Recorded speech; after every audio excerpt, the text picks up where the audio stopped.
Radheshyam Keshav Puri Muzaffarnagar YouTube channel में आप सभी विद्यार्थियों का आज स्वागत है। आज हम कक्षा 8 के छात्रों को सामाजिक विज्ञान का अध्ययन कराएंगे। सामाजिक विज्ञान विषय सामाजिक विज्ञान, उपविषय भूगोल, प्रकरण संसाधन, पाठ 1 भूगोल का पाठ 1 संसाधन जो आपको आज हम पढ़ा रहे हैं उसके बारे में सब जानकारी आप और हम मिलकर के करेंगे। आप सभी और हम भी जब कहीं जाते हैं तो उसमें हमको जाने के लिए कोई ना कोई साधन की आवश्यकता पड़ती है। जैसे आप विद्यालय जाते हैं, किससे जाते होंगे? साइकिल से या रिक्शा से, या कहीं पर दूर जाना होता है तो बस से भी जाते हैं। ऐसे ही जो बाहर हमको कहीं दूर जाना है तो उसमें हम रेलगाड़ी या बस या हवाई जहाज़ का प्रयोग करते हैं। इसी प्रकार से हम किसी भी सामान का प्रयोग करते हैं तो वह हमारे लिए संसाधन है। अर्थात हम विद्यालय जाने के लिए साइकिल का प्रयोग करते हैं, वह भी एक संसाधन है। हम बाहर विदेश में या बाहर जाते हैं तो उसमें हवाई जहाज़, हेलीकॉप्टर का प्रयोग करते हैं, वह भी एक संसाधन है। हम बड़े शहर में दिल्ली, मुंबई जाते हैं, वहाँ पर रेलगाड़ी का प्रयोग करते हैं, वह भी एक संसाधन है। इस प्रकार से हम जिस भी वस्तु का प्रयोग करते हैं वह एक संसाधन है। हम विद्यालय में आकर के जिस बेंच पर बैठते हैं, कुर्सी पर बैठते हैं या कॉपी पर लिखते हैं, पेन से लिखते हैं, वह भी एक संसाधन है। अर्थात संसाधन का अर्थ हुआ जो वस्तु हमारे लिए किसी भी प्रकार से उपयोगी है वह एक संसाधन है। संसाधन को हम संसाधन के बिना हमारा जीवन संभव नहीं है, चल नहीं सकता है। संसाधन हमारे जीवन के लिए बहुत ही उपयोगी है।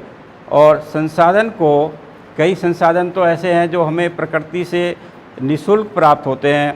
जैसे सूर्य का प्रकाश है, चाहे हम उसका उपयोग करें ना करें परंतु वह हमारे लिए उपलब्ध रहता है।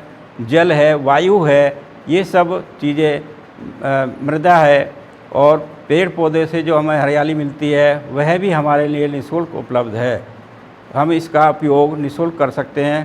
परंतु कुछ संसाधन ऐसे हैं जिनको हमें व्यवस्थित करना पड़ता है, जुटाना पड़ता है, और उनका उपयोग हम अपनी सुविधा के अनुसार कर सकते हैं।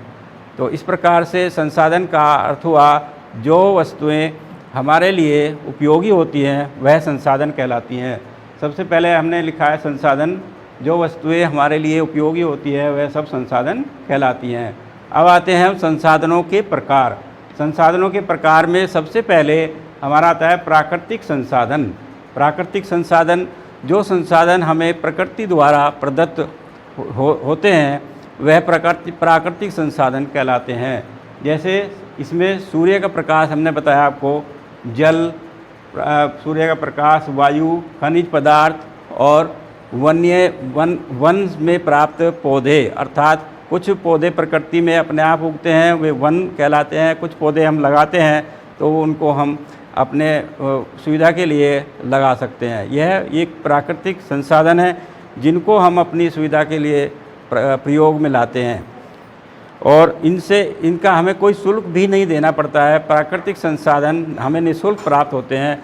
मृदा जिस पर हम रहते हैं, चलते फिरते हैं, सड़क बनाते हैं, मकान बनाते हैं और हम अपने उपयोगी वस्तुओं का उत्पादन करते हैं, वह भी हमें निःशुल्क प्राप्त है। अर्थात अगर हम कहीं जा रहे हैं, सड़क का प्रयोग कर रहे हैं, तो वह भी एक प्राकृतिक संसाधन के अंतर्गत आता है। दूसरा इसमें आता है मानव निर्मित संसाधन। मानव निर्मित, मनुष्य अपनी सुविधा के लिए जो भी वस्तुएं बनाते हैं, जैसे सबसे पहले मनुष्य को घर बनाते हैं, घर की आवश्यकता होती है, वह भी मानव निर्मित संसाधन है। जो आजकल हम अपने आसपास की वस्तुएं सब देखते हैं, अगर हमें जो है गर्मी लगती है तो पंखा, हमें चलाने के लिए पंखा होता है, तो वह भी मानव निर्मित है। अब हम जिस यंत्र के द्वारा ये वीडियो बनवा रहे हैं वो भी एक मानव निर्मित संसाधन है। अब आप जिस से हम अपना जो है होमवर्क करते हैं, लिखते हैं, कॉपी, किताब, पेन, पेंसिल, ये सब मानव निर्मित संसाधन है और ये हमारे लिए आवश्यक है। ऐसे ही हम विदेश कहीं भी जाते हैं, सफ़र करने के लिए हमें जो वाहन उपलब्ध होते हैं वह भी मानव निर्मित संसाधन के अंतर्गत आते हैं। इसमें मानव निर्मित संसाधन जो है वो अपनी आवश्यकता के अनुसार, सुविधा के अनुसार बनाए जा सकते हैं। इसमें हमने मानव निर्मित संसाधन में घर, पुल, कुर्सी, सड़क, अस्पताल, विद्यालय और जो है बहुत सारी चीज़ें जो हमें आवश्यक होती हैं वह मानव निर्मित संसाधन के अंतर्गत आती हैं।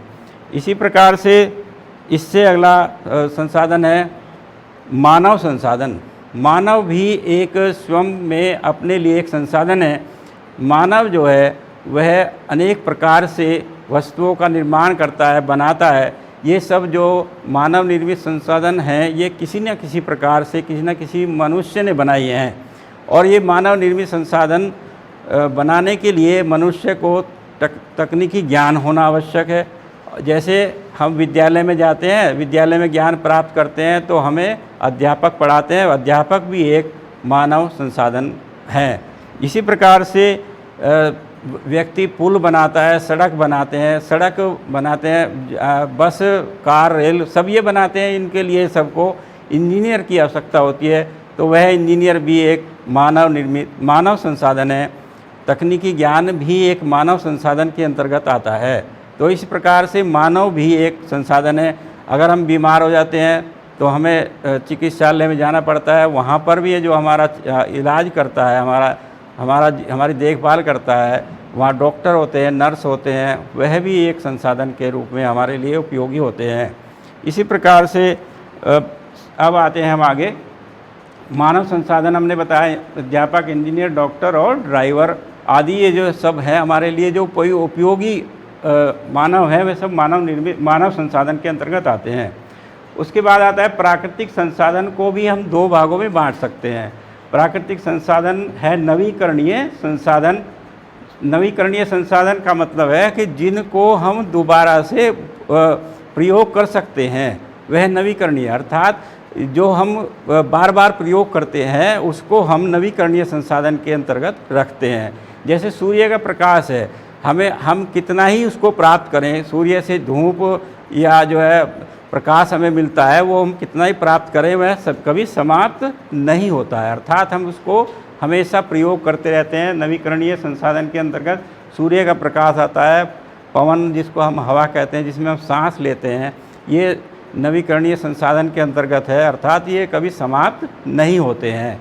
इसी प्रकार से हमारे लिए वन है, पेड़ पौधे हैं, इनसे हमें अनेक प्रकार की जो है औषधियाँ मिलती हैं और जो हमारे लिए जीवन उपयोगी है वायु वो प्राप्त होती है। तो यह भी एक नवीकरणीय संसाधन के अंतर्गत आता है। जैसे जल है, जल का स्रोत, नदियाँ हमेशा बहती रहती हैं, ये जल भी हमारे लिए नवीकरणीय संसाधन के अंतर्गत आता है। कहीं कहीं पर जल की कमी के कारण इसको जो है कुछ उपयोग करने के लिए इसे जो है अधिक उपयोग न करें, अर्थात अपने देखभाल करके जितना अपने आप को प्रयोग करना है उतना ही प्रयोग किया जाता है। तो इसके लिए भी ये निर्देश दिए जाते हैं, उनको हमें पालन करना चाहिए। अनावश्यक जल को भी हमें मतलब बर्बाद नहीं करना चाहिए। इसलिए ये क्योंकि हमारे लिए भी उपयोगी है और जल सभी के लिए उपयोगी है। हम नहाते हैं, धोते हैं या पानी पीते हैं, इसके बिना जीवन नहीं है। अगर पृथ्वी पर जल नहीं होता तो हमारा जीवन भी संभव नहीं होता। ये नवीकरणीय संसाधन के अंतर्गत मैंने आपको बताया। फिर आता है अनवीकरणीय संसाधन। अनवीकरणीय संसाधन भी प्राकृतिक संसाधन का ही दूसरा अंग है। अनवीकरणीय संसाधन में प्राकृतिक संसाधन कुछ इस प्रकार के भी हैं जो हमें प्राप्त तो हो रहे हैं, प्रकृति से प्राप्त तो हो रहे हैं, परंतु धीरे धीरे समाप्त भी हो जाते हैं। जैसे हम वाहनों में पेट्रोल डीजल का प्रयोग करते हैं। पेट्रोल डीजल का प्रयोग करने पर पेट्रोल डीजल जो हमने उपयोग कर लिया वो समाप्त हो गया, दोबारा से हम उसको प्रयोग नहीं कर सकते। इसी तरह से कोयला है, कोयला संसाधन है। कोयले का उपयोग जब तक हमें इसका उपयोग का पता नहीं था तब तक यह संसाधन नहीं था, परंतु जब इसका उपयोग हमें पता लग गया, जानकारी में आ गया कि इससे हम आग जला सकते हैं, प्रकाश कर सकते हैं, अपना खाना बना सकते हैं और बड़े बड़े इंजन चला सकते हैं, तो यह कोयला भी हमारे लिए संसाधन के रूप में प्रयोग किया जाने लगा। और जब से यह जो है अनवीकरणीय संसाधन के अंतर्गत आता है। पेट्रोल, कोयला, जीवाश्मी ईंधन, जो ये हमें पेट्रोल, कोयला ज़मीन से प्राप्त होते हैं, इसको हम जीवाश्मी ईंधन कहते हैं। इनका प्रयोग भी हमें अपनी सुविधा के अनुसार और देखभाल करके करना चाहिए, क्योंकि अगर हम इनका प्रयोग अनावश्यक रूप से करेंगे तो यह आने वाली पीढ़ी के लिए यह जो है उपलब्ध नहीं रहेगा और इसको हमें भी परेशानी होगी और आने वाली पीढ़ी के लिए भी यह नुकसानदायक होगा।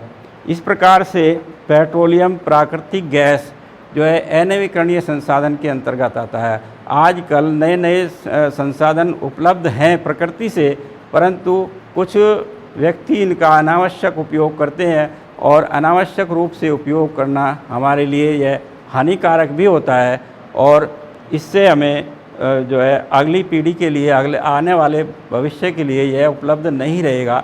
इसका भी हमें परेशानी का कारण बन सकता है।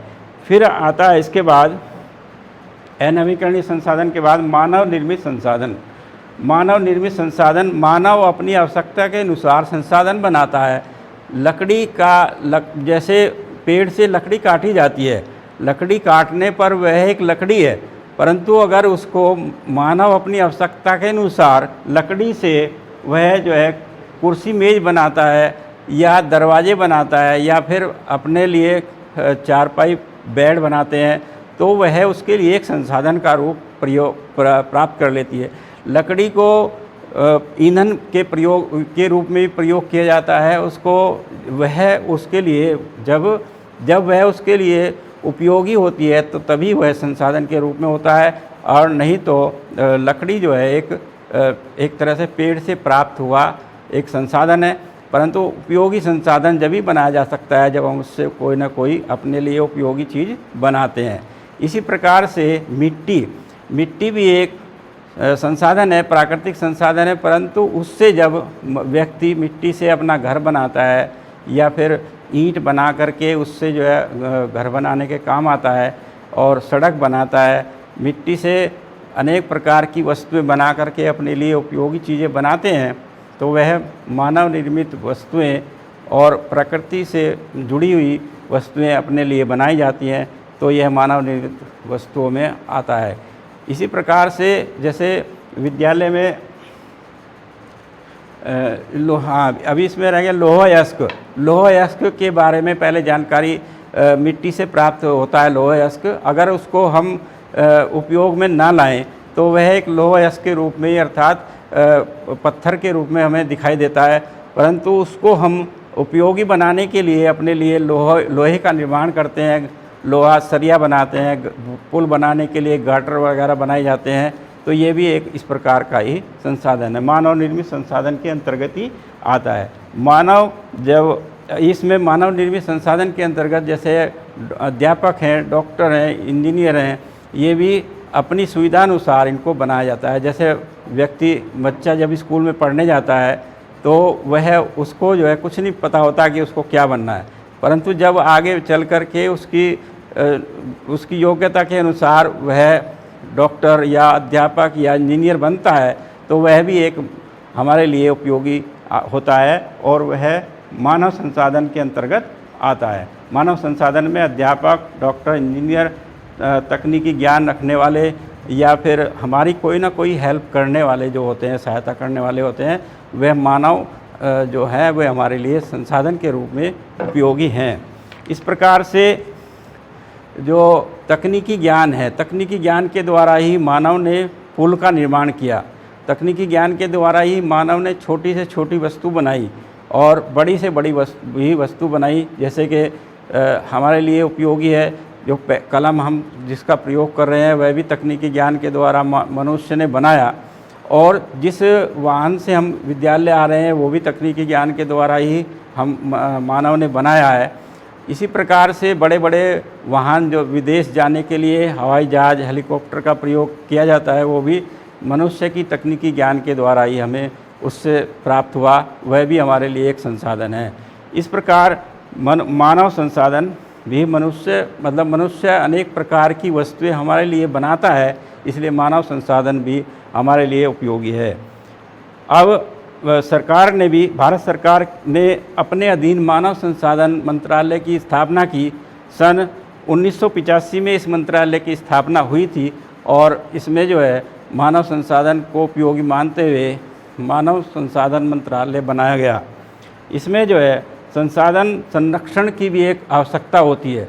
अगर हम संसाधनों का उपयोग ही करते रहेंगे और इनका हम संरक्षण नहीं करेंगे तो यह हमारे लिए बहुत ही हानिकारक होगा और आने वाली भविष्य की पीढ़ी के लिए यह हमारे बच नहीं पाएगा। इसलिए हमें संसाधन को व्यवस्थित रूप से प्रयोग करना चाहिए, अर्थात संसाधनों का ठीक प्रकार से उपयोग करना ही मानव संसाधन संरक्षण कहलाता है।